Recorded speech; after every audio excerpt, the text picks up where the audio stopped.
Do you have ID on you? I prefer not to identify. Okay, I'd like to see it. You're required by law to give me your ID. Actually, unless I've been suspected of committing a crime, I'm not required to. You're filming a government building. From a public sidewalk. Right, that's which is fine. perfectly legal. Right, I have the right to detain you, okay? And you're required to identify yourself. Well, you're not being charged with anything. I understand that. I understand that, officer, but I do understand California law. Unless you have reasonable suspicion that I've actually committed a crime, okay. Filming a government building from a public sidewalk, which is protected by the First Amendment, is not a crime. No, but I have the right to detain you to figure out what's going on, okay? Okay. You're addressed in all BDUs, you got a video camera, 2 video cameras, okay? Okay. And juvenile hall is concerned, okay? If no crime is committed, then no big deal, okay? But I do have the right to identify you. A blogger filming from a public sidewalk in Santa Maria was stopped by police and pressured to provide identification. The officer argued that filming a government facility is suspicious activity and claimed the right to detain him for investigation, while the filmmaker stood firm on his First Amendment rights. Will the officer's lack of legal clarity or the citizen's persistence prevail in this intense standoff? Watch how the filmmaker professionally handles the situation on ID Refusal 101. We would like to thank the original creator for this footage and encourage everyone to follow their channel for more content. Welcome to ID Refusal 101. We're here to arm you with legal knowledge to protect yourself. Subscribe now to know your rights and how to assert them. And now, enjoy the video. All right, Nasty Nathaniel out here in Santa Maria, California. And right now I'm going to be conducting a First Amendment audit of the Susan J. Gianfrido Juvenile Justice Center, which houses the Santa Maria Juvenile Hall and the Santa Barbara County Juvenile Courts. So right now we're going to see if the County of Santa Barbara respects and honors the First Amendment to the Constitution, which is the right to film and take photographs in public view. Hello there. How you doing? Hi. Hey, I just called 911. I thought it was kind of unusual that you're taking photographs of now you're taking photographs of me, I take it. Okay. Why are you taking photographs of a facility that's a lockdown facility? Well, I don't see how that's any of your concern, sir. See, it's any of my business? Okay, well let 911 talk to you then. Okay, well, I'm on a public sidewalk. They're more than happy. All right, well, we got this individual here. All right. Well, we got this gentleman who called 911 on me earlier. He's parked down the street. Wants to know why I'm taking pictures of the juvenile hall. Said he's gonna have 911 deal with me. So we'll see what happens when the cavalry gets here. Right there we got a shot of Old Glory. And below Old Glory is the California State Bear flag. Always flying high and proud.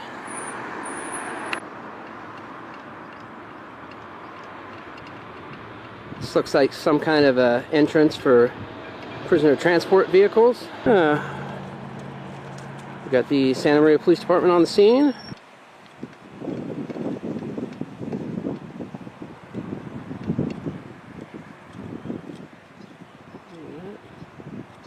Hi, how you doing? Good, how are you? Great, thank you. So Juvenile Hall wanted to know why you're videotaping their building. Just gathering content for a little story I'm working on. Okay. Is it for like school or something? I have a blog and such. Okay. Do you have ID on you? I prefer not to identify. Okay, I'd like to see it. You're required by law to give me your ID. Actually, unless I've been suspected of committing a crime, I'm not required to. You're filming a government building. From a public sidewalk. Right, that's which is fine. perfectly legal. Right, I have the right to detain you, okay? And you're required to identify yourself. Well, You're not being charged with anything. I understand that. I understand that, officer, but I do understand California law. Unless you have reasonable suspicion that I've actually committed a crime, okay.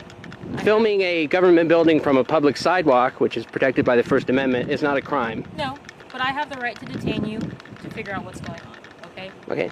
You're addressed in all BDUs, you got a video camera, 2 video cameras, okay? Okay. And juvenile hall is concerned, okay? If no crime is committed, then no big deal, okay? But I do have the right to identify you. You are required to give me your ID. No, I'm not. Unless you have reasonable suspicion that I've actually committed a crime, I'm not required to identify myself. Yes, No, I'm You're not. being detained. Okay, officer, what am I being detained for? For suspicion of why you're dressed and acting all weird in front of juvenile hall. Well, suspicion is not a crime. Right, it's not probable cause. It's reasonable suspicion to detain you to investigate what's going on. Okay, and I just told you what's going on. Well, officer, at this point, I'd like to speak to a supervisor, so I would ask that you call a sergeant out here. Absolutely. Item 53, is there a field sergeant able to respond?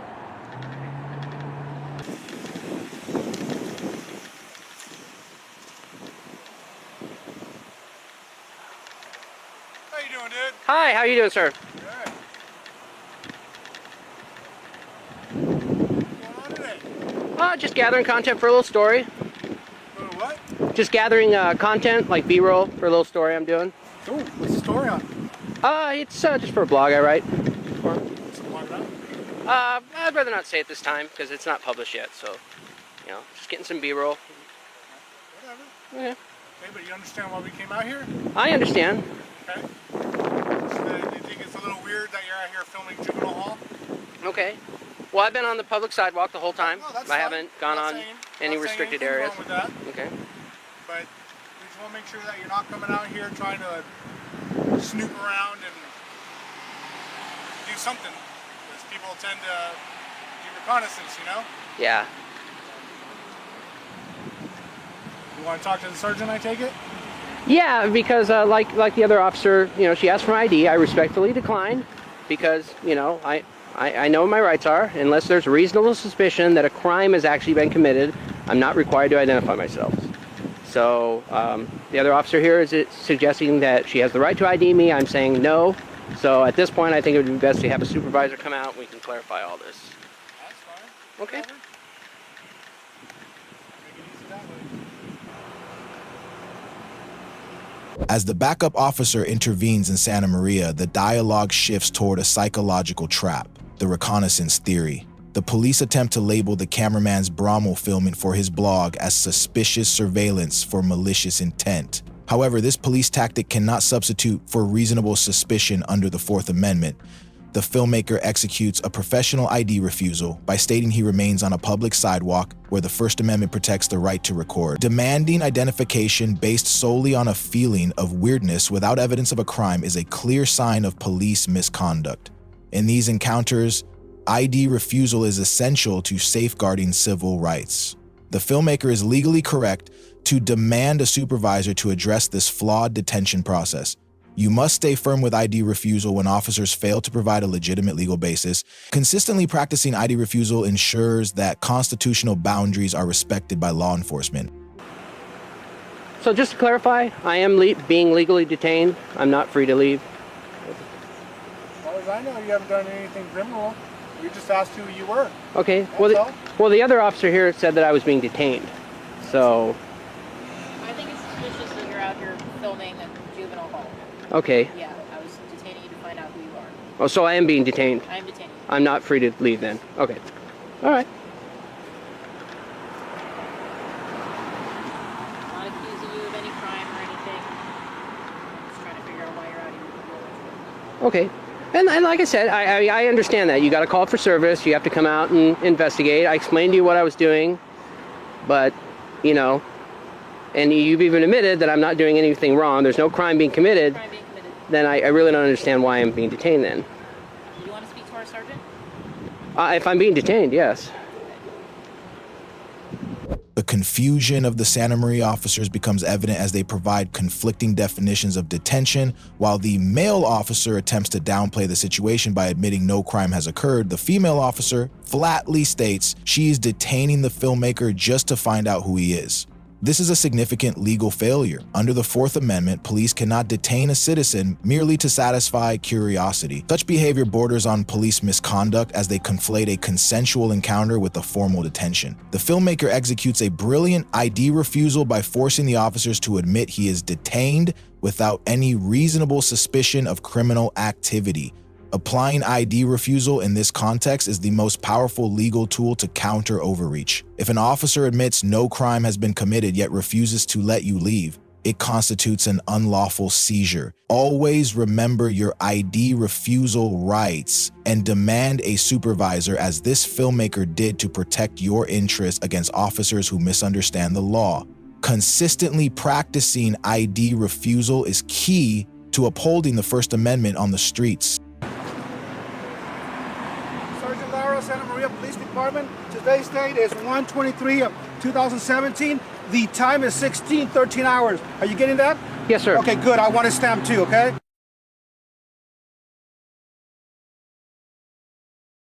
Okay. How can we help you?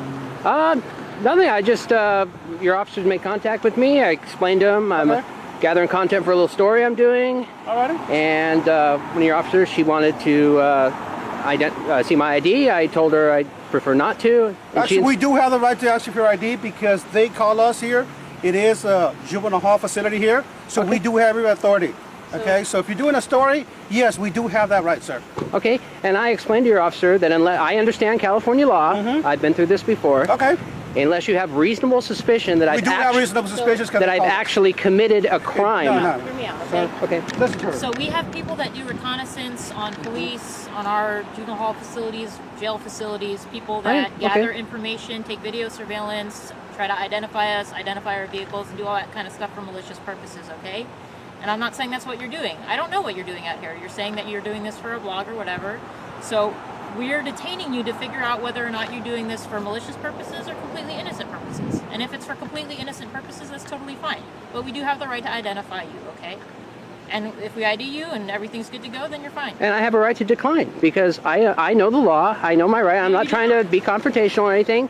But unless you have reasonable suspicion that I've actually committed a crime, I'm not required So listen to the officer there. to identify myself. So the way a detention works, right? We don't have probable cause at this point. The reason we detain people is to investigate something to see whether or not a crime has been committed.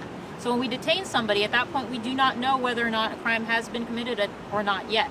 Okay? It's during the detention we do our investigation to identify that person and find out why they're there doing what they're doing. And if no crime has been committed, there's no probable cause, and that person is free to go.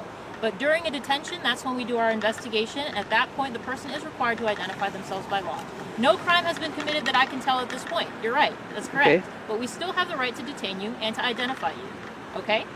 Okay, but what probable cause is there to suspect that I have committed a crime? I'm filming from a public Sir, if there was sidewalk. probable cause, you would be in handcuffs already. Right. That's what she's trying to explain to you. Okay. It's But we do detention. have, exactly, a detention just to investigate. And we didn't come out here on our own. They contacted us. Yeah, you got a call for service. I understand So, that. and if you know the law and everything, you know that part too, okay? And bottom line is, the officer's right, and we do have a job to do, obviously. Taxpayers pay us to do a job, and this is part of the job, Okay. okay? So all she's asking for identification to know who we're talking to. She's not asking for too much, Okay. okay? And I'm respectfully declining. Okay, well, we do need an ID, sir. Okay, well, I'm not going to provide identification. Like I said, I've been through this before. You know, I've been through similar situations. This way, start our camera too, so that way, I mean, everything's recorded, okay, Okay. sir? So. The arrival of Sergeant Lara from the Santa Maria Police Department does not change the nature of the encounter, but instead exposes a systematic overreach. Sergeant Lara presents a flawed legal argument, claiming that police have the authority to compel identification simply because they are investigating a call or because the location is a juvenile facility. This is a dangerous misinterpretation of the law designed to undermine a citizen's right to ID refusal. Under Terry v. Ohio and the Fourth Amendment, investigative detention requires specific, articulable facts suggesting a crime is afoot, not vague theories about reconnaissance. The filmmaker shows exceptional courage by maintaining his ID refusal, flatly rejecting unlawful demands even from a superior officer. Sergeant Lara's behavior, including the threat of handcuffs, is a classic form of police misconduct used to coerce compliance. You have the right to ID refusal when there is no reasonable suspicion of a specific crime. Stay firm with your ID refusal to protect your First Amendment right to record in public. Consistently upholding ID refusal is the only way to hold law enforcement accountable to the Constitution. And what was the call?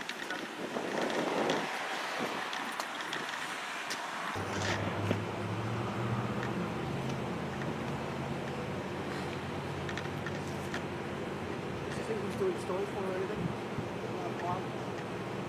We'll show you the blog, business card, anything. Do you have a business card or anything for your blog? No, I don't.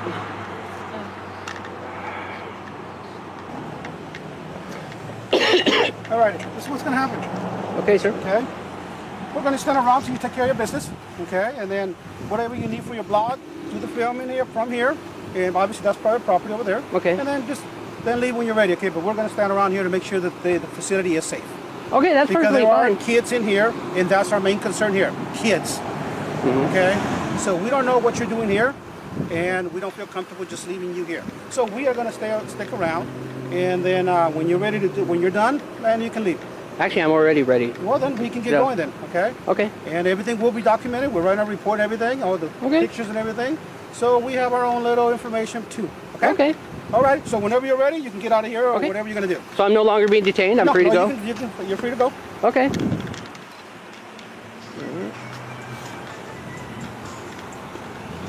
Yeah. Ooh, that's a bad angle. Oh yeah, the glare. Yeah, don't want to glare. Okay. And again, we're doing all this for the safety of the children in there. Okay. All righty. All righty. Okay. So, Okay. to you now. All right. Thank you. Alrighty. Have a good day. one. And once Sergeant Lara realizes there is no legal basis for an arrest, the Santa Maria police are forced to terminate the detention. However, they continue to exert psychological pressure through overt surveillance.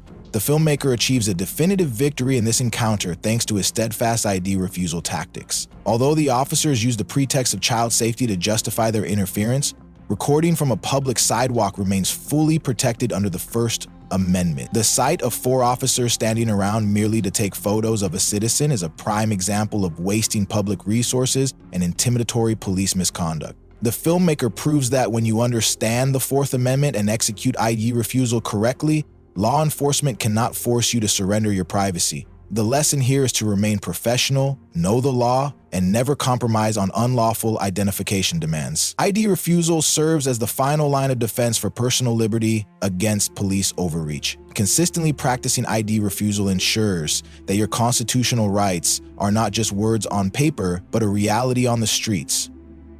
Summarizing the encounter in Santa Maria, we witness a clear demonstration of the power of legal knowledge. I give the filmmaker an A grade for his unwavering stance and deep understanding of the First Amendment and ID refusal rights. In contrast, Sergeant Lara and the supporting officers receive a D grade for police misconduct, intentionally blurring the lines between a consensual encounter and an illegal seizure under the Fourth Amendment. The core laws at play include Terry v. Ohio, which mandates reasonable suspicion before any detention, and the right to record in public spaces. When pressured for identification, always ask, am I being detained and for what specific crime? If no reasonable suspicion exists, execute your ID refusal professionally. Do not let intimidation force you to surrender your civil liberties. Subscribe to ID Refusal 101 to master your rights, and please follow the original channel to support those defending the Constitution on the front lines. Consistent ID refusal is how we maintain accountability in law enforcement. Knowing your rights isn't being difficult, it's being prepared. If this video helped you understand your legal rights, don't forget to like, share, and subscribe. Drop a comment below, tell us your story, ask a question, or suggest the next encounter we should break down. This is ID Refusal 101, where we teach the basics of your right. Thanks for watching, and see you next time.